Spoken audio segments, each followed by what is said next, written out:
Hi mga guys, for today's video, mao ni ang akong itudlo sa inyo, no? So, this is my finished product, my output, flower made of paper, neon paper. So, mao ni ang akong gihimo kay ako ning gihatag sa akong kauban nga teachers for Teachers Day celebration. So, ako lang ni siya gibidyuhan para makita ninyo ang finished product. So, gwapa kayo siya mga guys. So, unang-una mga guys, mag-prepare taan na og 6 pieces nga squares. No, unom siya ka pieces nga squares, pareho siya sukod. Then, bawat square, ang unom ka buok, dili pareho ang iyang sukod. Bali, putlan nimo siya gamay. So, hantod siya nga magkagamay. Okay, so, sa unahan, makita ninyo kana. So, nag-fold ko ana og 6 ka buok squares. Then, forman ako flower. Gibutangan ako scallop. Gibutangan siya lungag sa pinaka-edge, sa pinaka-center. Mao na siya. So, 6 pieces ang akong gihimo ana. Mao na siyang forma, tanan, mao nang forma. Then, next, naghimo na po ko og square. Then, ako na siya giputlan lang gamay para nindot siya tan-aon. Murag siya naghagdan-hagdan ba. Okay, so mao na siya. 6 kabuk ang himuon nimo ana.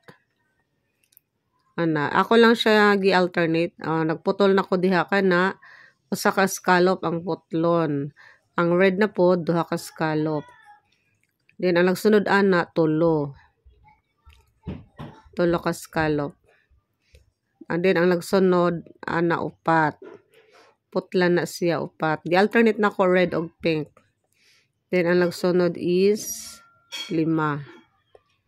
And then, last, unom. Then, pag human og putol, mugamit ta og glue. Ato siya idikit ang mga kilid. Aron, join ang mga petals niya. So, yun ra kayo na siya mga guys. So, kana mo na ang pinaka-gamay nga petals. So, idikit-dikit lang na siya. Then, after ana magdikit, butang na sa og kanang glue ang iyang pinakalubot. Kanang pinaka-center niya. Aron magdikit sila ang unom ka petals.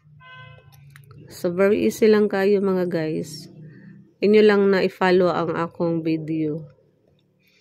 So, gwapa kayo siya mga guys.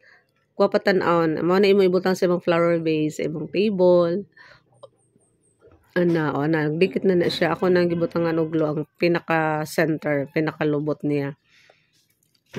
Alternate lang ang color. So, pwede mo maghimo, lain-lain nga color.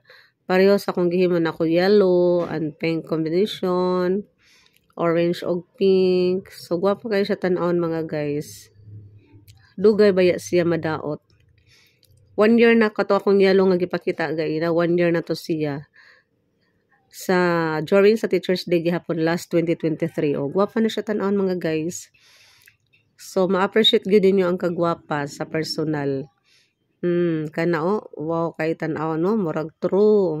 So nice. O kana siya 1 year na kanya yellow. Thank you mga guys for watching. Bye-bye.